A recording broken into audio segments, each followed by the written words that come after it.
Hello, my name is Eleanor Price.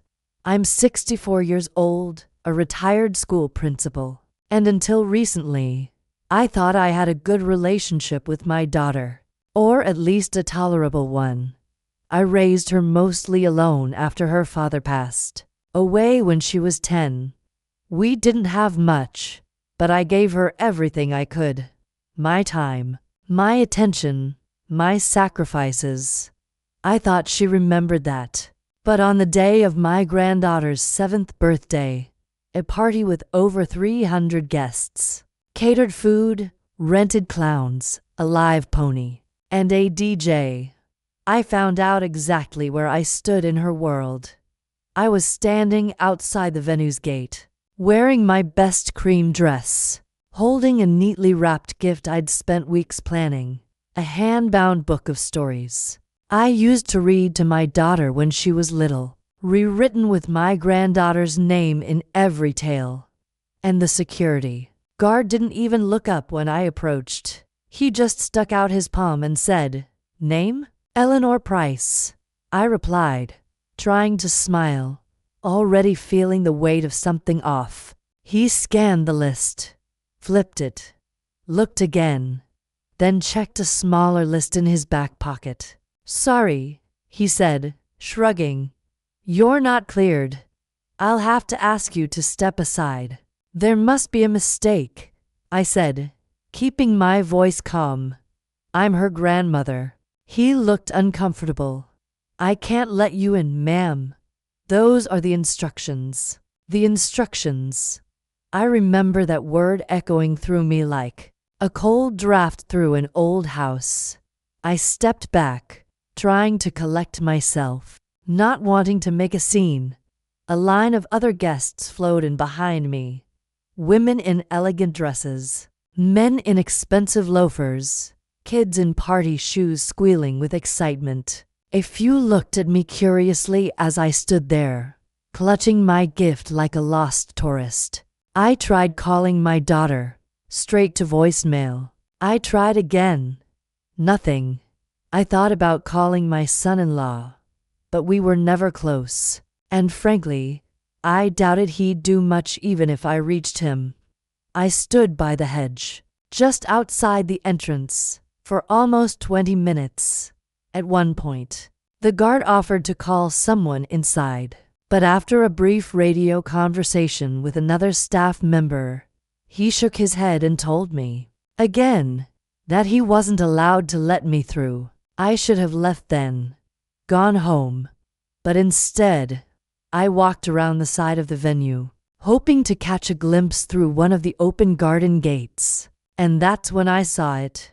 My daughter, laughing in a sleek blue dress, surrounded by friends, raising a glass of champagne while a camera crew followed her. A camera crew. It wasn't just a birthday party. It was a full production. One of those showy mommy influencer videos she loved to post, all curated for the perfect image. And in that perfect image, there was no room for a plain old grandmother with soft wrinkles and a second-hand shawl. I saw my granddaughter too. She was in a white dress, surrounded by other kids, beaming as the pony was brought out. I didn't want to ruin anything, so I backed away quietly. And as I did, one of the caterers passed by me and muttered, not knowing who I was, "This whole thing's fake. The grandma's not even allowed in." Guess they didn't want her ruining the aesthetic. That hit me harder than I cared to admit. I walked home. Slowly, I put the gift down on my kitchen counter, stared at it, then slid it into the drawer with the others. She never picked up. The next day, I got a message from my daughter. Not a call, just a message. "Hope you understand. It was a very specific vision for the event. We had to be careful about the look. No hard feelings, right? No hard feelings." She excluded me from my own granddaughter's birthday party because I didn't match the look, because I reminded her, maybe, of things she was trying to erase. A smaller house, cheaper birthdays, bedtime stories instead of glittering cakes. I didn't respond. Not then. Not for a while. But something shifted in me that day. Something slow and quiet and deliberate. I started planning something she wouldn't see coming. And it started with one question. What happens when you stop asking to be let in and start building something of your own? The next week passed in a blur of silence. My daughter didn't follow up. No apology. No invitation to come by later and see my granddaughter. The video from the party, of course, went viral on her page. Polished clips of balloon arches, live animals, smiling guests, the cake reveal, even drone footage, but not a single frame of me. I wasn't just uninvited. I was erased. That's when I started opening the old drawer in my study, the one where I kept every drawing, every letter, every photo of her growing up. She had always been so bright, so full of questions and kindness. But somewhere along the way, image became more important than intimacy. She started curating herself like a brand. And I, the person who once braided her hair and held her through her father's funeral, no longer fit the look. I didn't want revenge. Not then. I wanted to understand.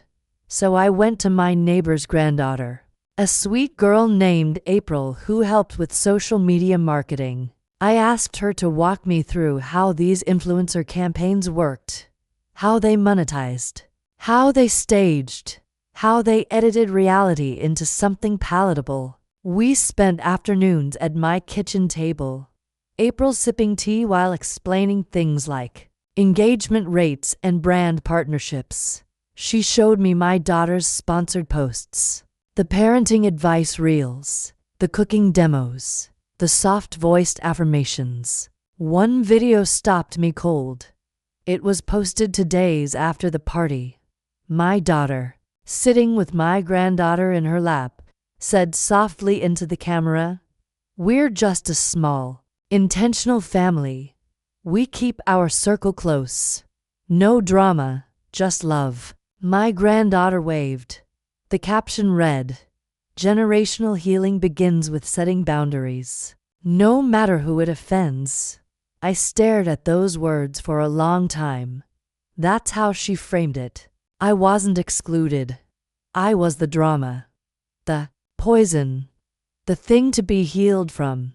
The rage came quietly, not loud or explosive. It crept in like a slow tide. I began looking at things differently, remembering the way she'd slowly pulled away, the way she stopped inviting me to school plays, the way she claimed she was too busy for Sunday visits, even when I lived 15 minutes away. It wasn't sudden.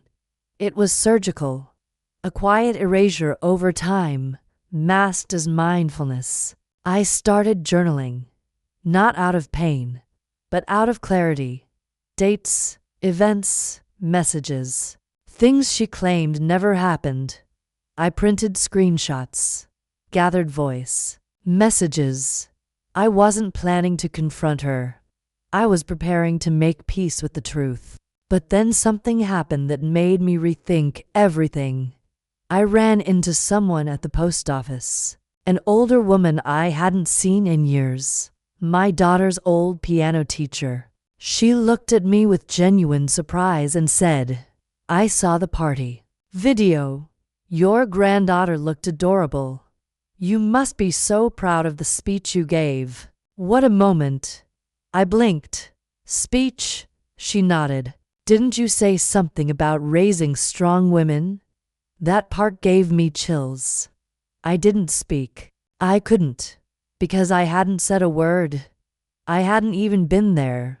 But apparently, someone had edited a fake voiceover into the video, words that sounded like something I might say. A faceless narration over a blurry clip from behind a tree. I didn't know whether to laugh or cry. My absence had been rewritten into presence. but not as me, as an idea, a prop, a symbol of grace and legacy, without the actual woman behind it. I sat on my sofa that night with the video paused at the frame where my supposed voice echoed in the background. It wasn't mine. I'd never said those words. But it was convincing enough to fool someone who hadn't spoken to me in months. That's when it clicked. I wasn't just being written out. I was being replaced, rewritten into something quiet, clean, and unthreatening. A grandmother who never pushed back, who existed only in curated captions and well-lit frames. So, I made a decision. I pulled out my old journals, the ones I'd kept when she was a child. I opened up the pages where I wrote about her first tantrum, her stubborn heart, her questions at bedtime, the way she'd look up at me after piano lessons, and ask if I thought she was good enough. And I scanned them. Every page, every memory. I started formatting them, creating a private archive with dates, annotations, and my own reflections. Not for her, not to prove anything, but for my granddaughter. One day, she would want to know the truth, not the filtered version on social media, but the story of who we were before the edits. I saved it all on a flash drive and placed it inside the spine of the same storybook I had meant to give her at the party. Then I wrapped it again, gold paper, cream ribbon, and wrote no name on the tag, just a date, a future birthday, a year, far enough ahead that, by then, she might begin asking questions. And if she never did, then it would be waiting anyway. My story, untouched, unpolished, real. I didn't knock on my daughter's door. I didn't call. I didn't beg. I let the silence grow between us like vines on an old wall, not out of bitterness, but because I finally understood. Some people need to erase the past to feel powerful in the present, but others, people like me, we keep the roots deep, quiet, and strong. And when the time is right, we leave behind something they can't edit out: the truth. The silence between us had stretched for over a month when the next invitation came, not to a party, but to a wellness retreat. A glossy email with rose gold fonts, sent from my daughter's business account, not even addressed to me directly. Just, "We're curating a special weekend to reconnect with intentional women. Join us." I stared at it for a full 5 minutes, unsure whether to laugh or feel insulted. After everything, now I was good enough to attend one of her brand events. I clicked the RSVP link just out of curiosity. The registration form asked for headshots, dietary restrictions, social handles, and a short paragraph about how I embodied healing energy. I closed the laptop. That night, I finally opened a message from an unfamiliar account that had been sitting in my inbox for days. It was from someone named Harper, a makeup artist who'd worked the party. Her note was short. "I don't know what happened between you and your daughter, but you deserve to know. They made sure no footage of you got used. I was told to blur or cut anything with you in the background. I thought you should hear." That from someone who saw it happen. Something in me shifted again. Not out of hurt. I was well past that. But out of clarity. She didn't just forget to include me. She'd gone out of her way to erase me. The same way she'd taken family photos off her page over the years. Stopped tagging me in birthday posts. Cropped my face out of her then and now throwbacks. I had become inconvenient. Off-brand, unmarketable. But there was one place she hadn't touched: my home. The space she never bothered to visit. The bookshelves that held memories. The attic full of letters. The garden I planted with her initials in white stones when she was 10. I started documenting. not for revenge, at least not the loud kind. I bought a small camcorder and began filming the things no influencer campaign could fake. A windy afternoon where the garden chimes played our old lullaby. A yellowed photo album with her tiny handprints. A tin box labeled "Do Not Open Till I'm Grown" in her handwriting. I filmed it all. With my voice. My presence. Unapologetically. One video at a time. I began uploading them to a private folder under a pseudonym. No tags. No filters. Just truth. But someone found it. One afternoon, I received a notification. A new comment on one of the videos. I think this is about someone I follow. If it is, you're the real one, not the one on camera. I didn't respond. I didn't need to, because what came next was inevitable, quiet, poetic, and completely unexpected. My granddaughter messaged me. It was short, almost hesitant. "Hi, Grandma. Do you remember the book you made for me? Mom said you had it. Could I see it?" My hands trembled slightly when I read it, not because I was emotional, but because I suddenly realized she was beginning to look for me on her own, not through her mother's curated lens, not through filtered party reels, but directly, quietly, instinctively. I waited a full hour before replying, not out of strategy, but because I needed to be sure of how I felt. Then I wrote, "Yes, I remember. It's safe. You can come by anytime. Or I can send it, if you'd prefer." She replied almost instantly, "I'd rather come." And so she did. 2 days later, a car I didn't recognize pulled up in front of my house. She stepped out, not in one of those staged outfits her mother loved to dress her in, but in a simple hoodie and jeans. Her hair was pulled back, her eyes uncertain but kind.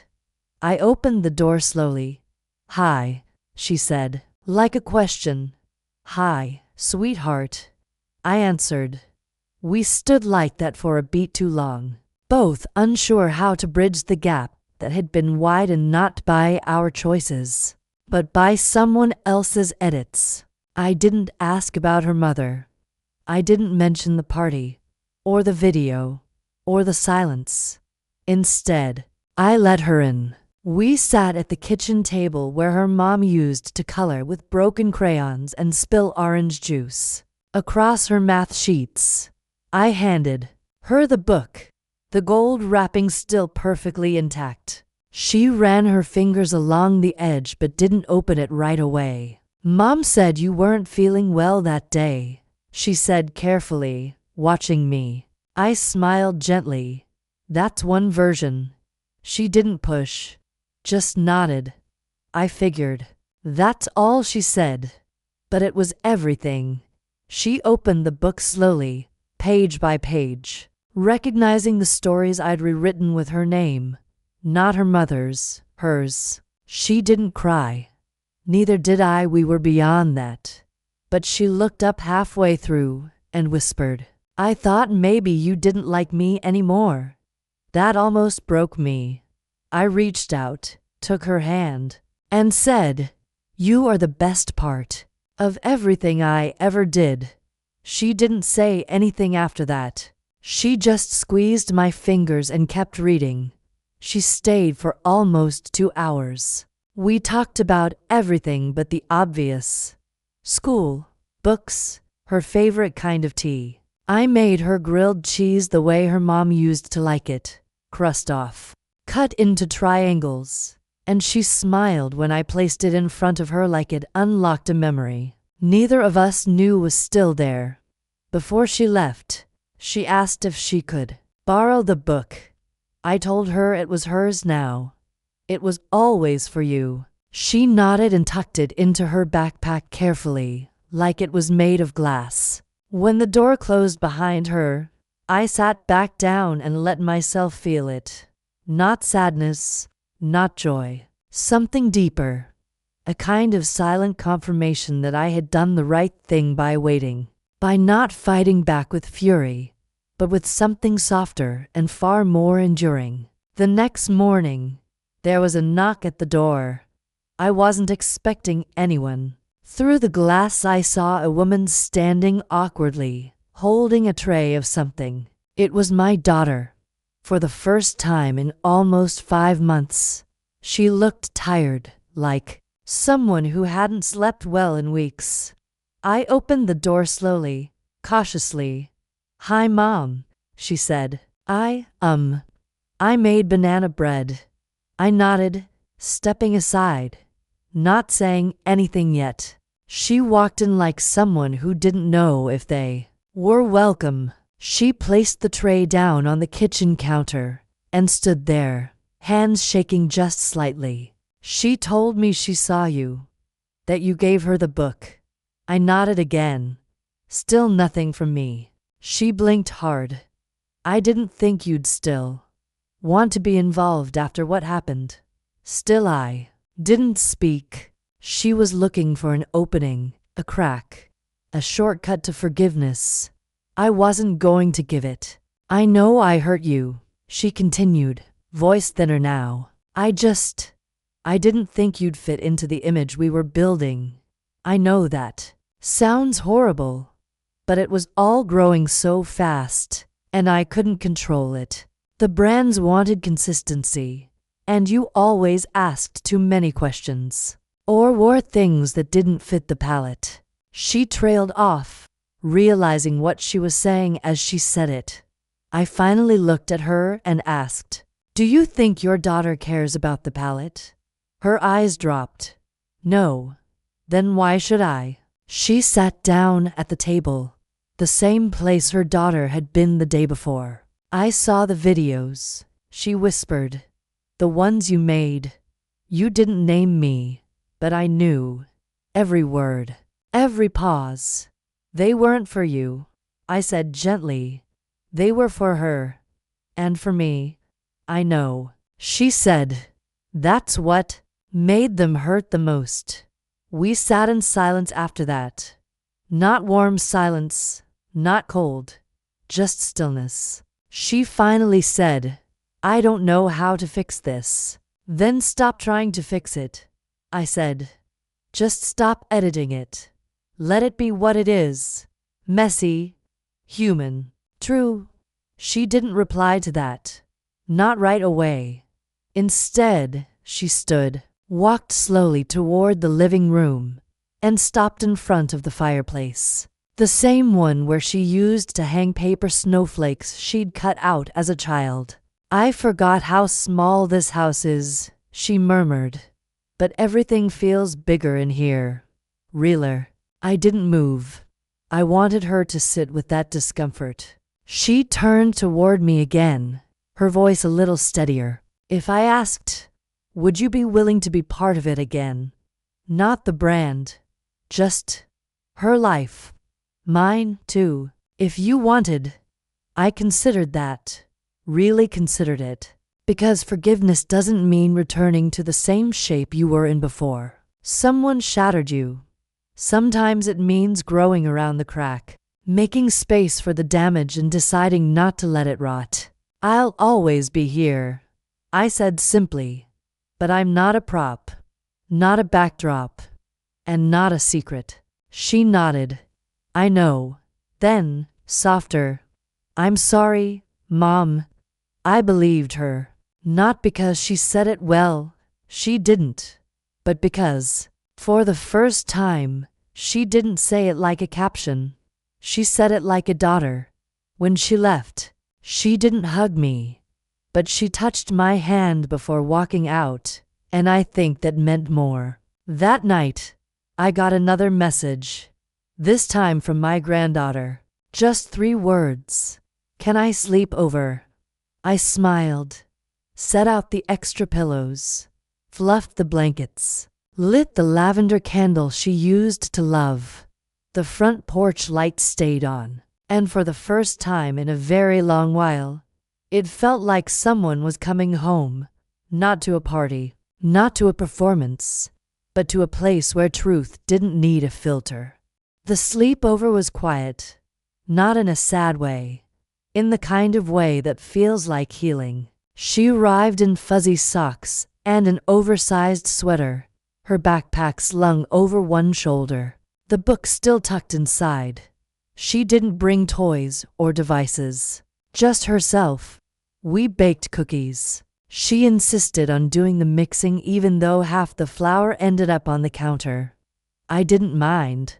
She told me about school, about her best friend who liked to draw dragons, about a teacher who gave too much homework. Every now and then she'd pause and glance up, like she wanted to ask something else, but didn't. I didn't push. I just listened. We made tea. She asked for the kind I used to serve when she was smaller, chamomile with too much honey. When I brought it over, she smiled and said, "I remembered this taste." I thought maybe I made it up. "No," I said, "that's yours." She curled up under the same quilt her mother used to fall asleep under on the couch. We watched an old animated movie with bad sound and hand-drawn characters. She leaned against me halfway through, said nothing, just leaned, and that's when I knew. Whatever my daughter had built, the image, the distance, the filters, it hadn't reached all the way in. Something real had survived. In the morning, while I was making breakfast, I heard her voice behind me. "Grandma." I turned. She looked serious. "Why did Mommy say you don't like parties?" I paused. "What did she tell you? That you don't like crowds, and that you don't like when she plans big things?" I stirred the eggs slower. "Well, I love when people celebrate each other. I just think sometimes we forget why we're celebrating." She thought about that. "You mean it should be more about the person than the pictures?" I smiled. "Exactly that." She nodded, like she was storing that away somewhere deep. After breakfast, we sat on the porch with a little sketch pad. She liked to draw. Her mother had, too, once. I asked if I could see. She flipped through slowly, then held up a new page. It was me, sitting in my chair, holding a book, with a child on my lap. "It's not done," she said quickly, "but I wanted to show you." I couldn't speak for a second. She'd drawn me how she saw me, not filtered, not softened, not made to match any brand palette. Just me. "Will you come to my party next year?" she asked, suddenly. "Even if Mommy forgets to invite you?" "Only if you want me there," I said. "I do," she replied. "A lot." Before she left, she tucked the drawing into my kitchen drawer. "So you don't forget." But I knew I wouldn't, because for the first time in years, someone in this family wasn't asking me to be less. She was asking me to be seen. A week passed before I heard anything. No texts, no calls, just silence, which in our family had always been the sharpest kind of noise. Then one evening, just as I was bringing in the laundry from the line, a car pulled into my driveway. Not hers. A sleek silver SUV I didn't recognize. The woman who stepped out wasn't my daughter. It was someone younger, early 30s maybe, dressed in high-end athleisure, with a clipboard in her hand and a bright rehearsed smile. "Hi, I'm Madison. I'm part of the team working with your daughter. She's launching a new campaign, and we're featuring some legacy family moments. She mentioned you might have a few old photos." I blinked. "Photos?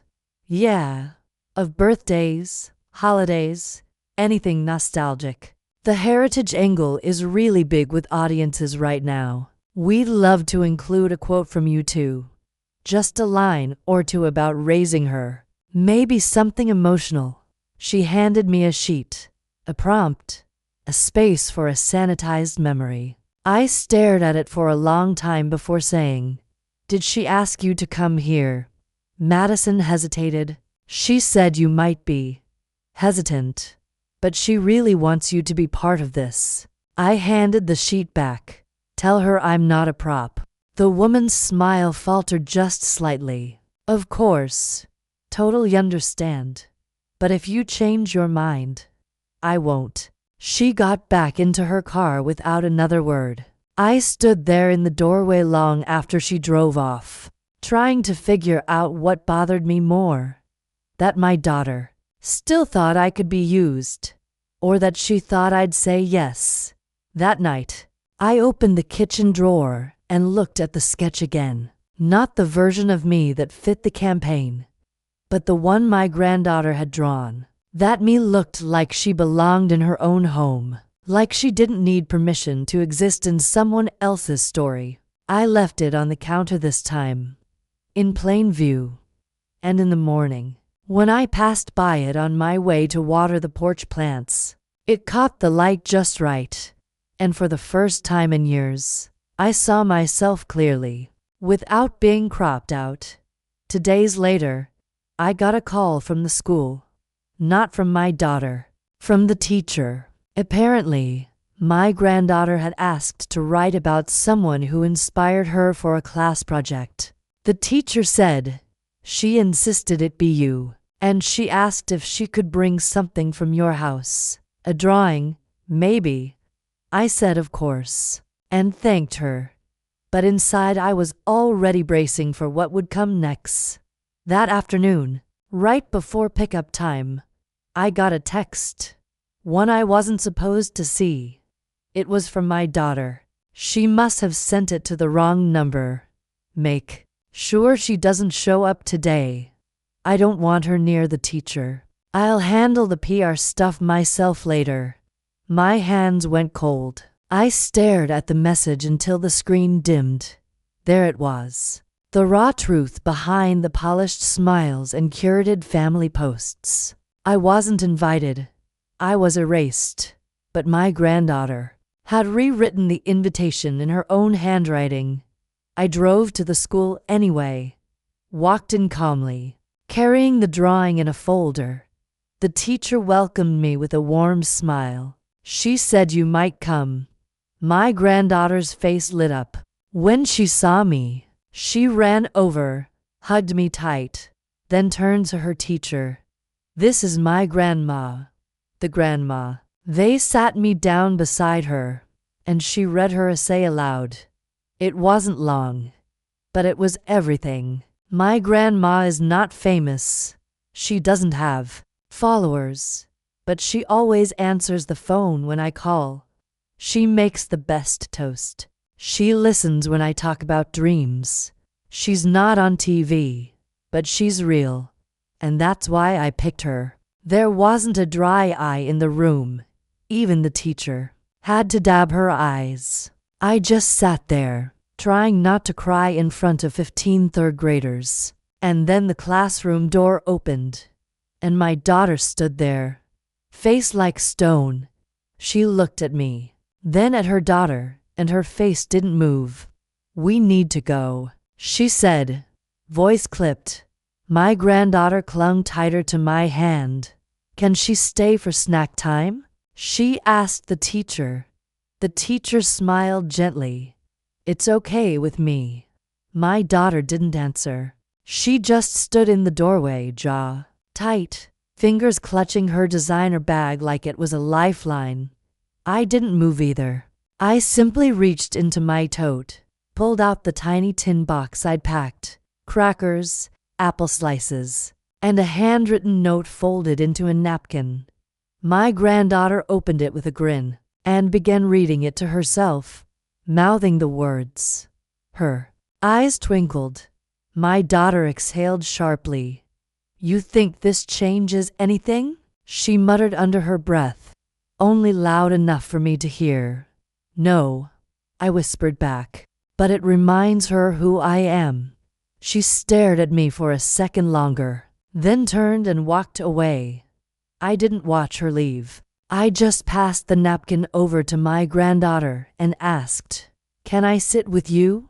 "Of course," she said, like it was the most obvious thing in the world. We sat at the back of the classroom on tiny chairs too small for my knees, sharing apple slices and soft laughter while the world outside tried to decide what version of me was allowed to exist. But in here, in this moment, there was no editing, no gatekeeping, no approval required. Just love. Honest, simple, undesigned love. And I realized something as she leaned her head on my arm and sighed contentedly. I had already won. Not with revenge, not with a speech, but with every quiet act that my daughter had underestimated and every small truth that my granddaughter had remembered. I was no longer just part of the story. I was the part that would never be edited out again. The next morning, I woke up to a knock on my door. Not loud, not urgent, just steady. I opened it half expecting a delivery or a neighbor with a question. But instead, my granddaughter stood there, alone, jacket zipped up crooked, her little backpack slung over one shoulder, and eyes wide with something between nervousness and hope. "Mom had a meeting," she said quietly. "She told me to wait in the car, but I told the driver I wanted to visit you first." I pulled her into a hug before I could even speak. She held on tight. "I didn't tell her," she whispered, "about the note or the snack or the picture. It's ours." I made her breakfast. Her favorite, soft eggs with toast shaped like stars. We didn't talk about the school or the party or her mother's face that day in the classroom. We just talked about clouds, about how some days feel like cotton and some feel like bricks. She said, "When I'm with you, it's always cotton." And I don't know what kind of armor a person can build against that kind of truth. But I hope my daughter hears it one day. Round noon, her mother called. I picked up, calm. "Where is she?" she demanded. I said, "She's here. She wanted to stop by. She'll be ready when you are." Silence. Then, "You had no right. She's not a prop," I said. "She's a person. One who made a choice." That night, I got an email. A long one. From my daughter. No greeting, no punctuation. Just a stream of consciousness fury. "You always made yourself the victim. You think you're better than us. I've built a life. And you're jealous because no one needs you anymore." I read it twice. Then I archived it. Not because it didn't hurt, but because it wasn't new. I'd spent years letting her decide who I was allowed to be in her story. But not anymore. I was done waiting for a seat at the table. I had built one with smaller chairs and softer lighting and a place where people said thank you when you passed the salt. The next weekend, I hosted a tea. Just a few neighbors, some garden roses in a jar, and one special guest with a crooked smile and scraped knees. My granddaughter brought her drawing again. This time, she taped it to the fridge herself. She asked if we could bake something together next time. "Something blue," she said, "like the frosting at the party, but better." I nodded. Already. Pulling out the old recipe book. The one with butter smudges on page 74 where the blueberry scones live. She stood on a chair beside me, tiny hands covered in flour. And when I looked over at her, I realized I hadn't smiled like that in years. Later, after her mom picked her up, late, distracted, barely saying a word, I stayed in the quiet. For a long time, the house felt different now. Not empty, but fuller in places people couldn't see. That night I went to the attic. I hadn't been up there in years. Dust everywhere, old boxes, memories packed into brittle cardboard. But I found it. The box with the letters. The ones I'd written when she was born. One every birthday. I never sent them. I'd always meant to. But something always stopped me. Fear, maybe. Pride. Hope that one day things would fix themselves. But that day never came. Until now. I brought the box down and placed it on the table. I didn't know what I'd do with it yet. But it wasn't going back up. The next day, I got a call from the school. They said my granddaughter had asked to speak with the counselor. She'd brought a drawing, not the one from before, a new one, a house, with her, me, and a big sign on the door. Welcome. They just wanted me to know, they said, in case I wanted to follow up. I hung up and stared at the window for a long time. Maybe she didn't know exactly what she was asking for, but she knew enough to know where it felt safe, and that was enough for now. I didn't hear from her mother for days after that. Not even a thank you, no update, no mention of the school drawing. But then, a letter showed up, handwritten, no return address, just one line inside. Don't make this harder than it already is.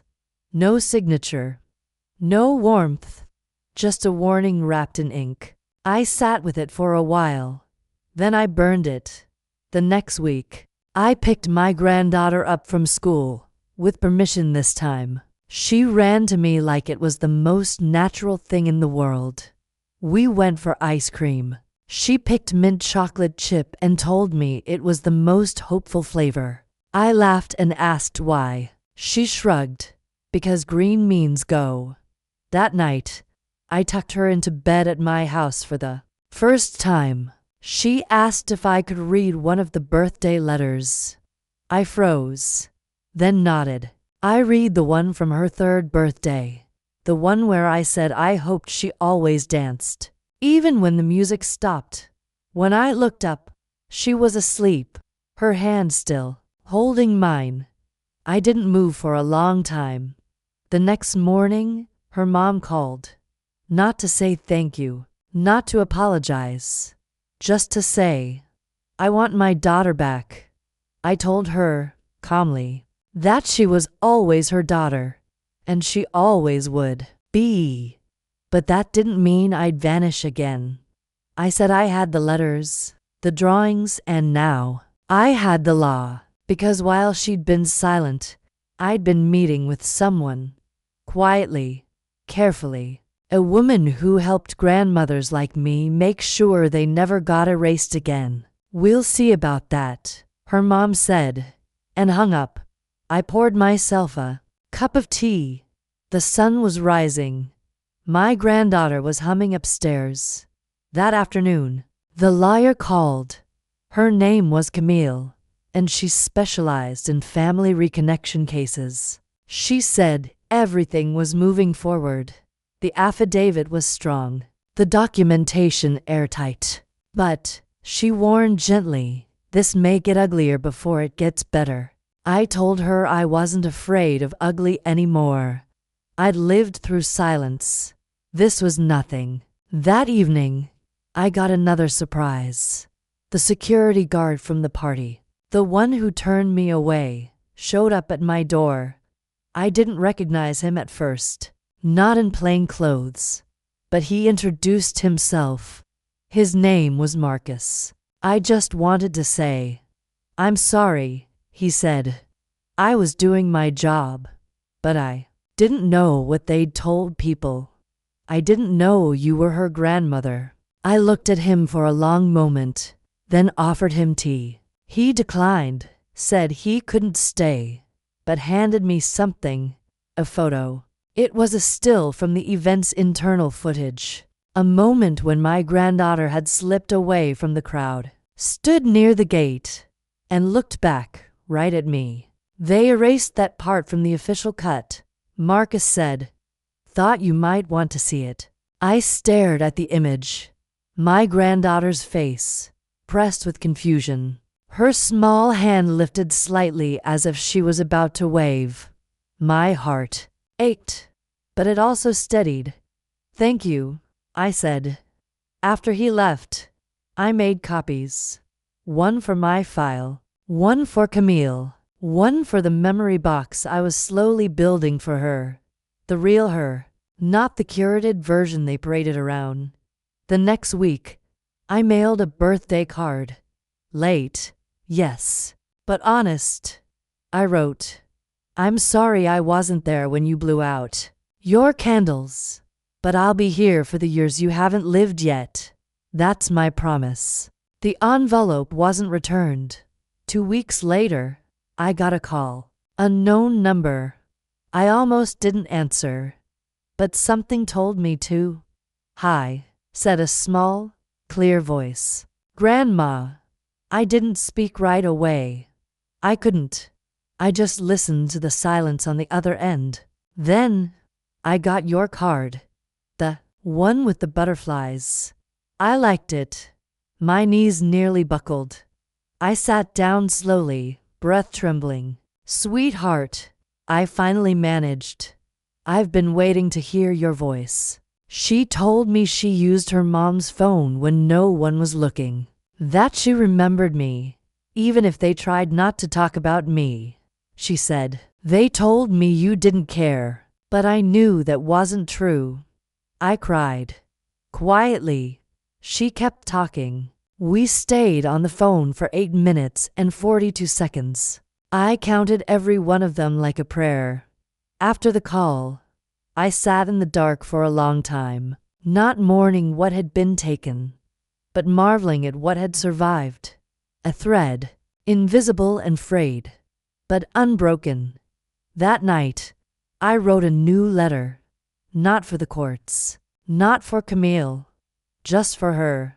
I told her the whole story, not the bitter parts, just the truth. How I waited by that gate, how I saw her, how I never stopped trying. I didn't know when she'd get it, or if she'd be allowed to, but I had to write it, because sometimes the only way to stay real in someone's memory is to leave your voice behind. A few days later, I went back to the park where the party had been. There was no music, no balloons, just families walking slowly, holding hands. I sat on the same bench, watched the same trees, and I smiled, because I knew something they didn't. I had lost the party, but I hadn't lost her, and no matter how carefully they tried to shut me out, they forgot one thing: love finds a way in.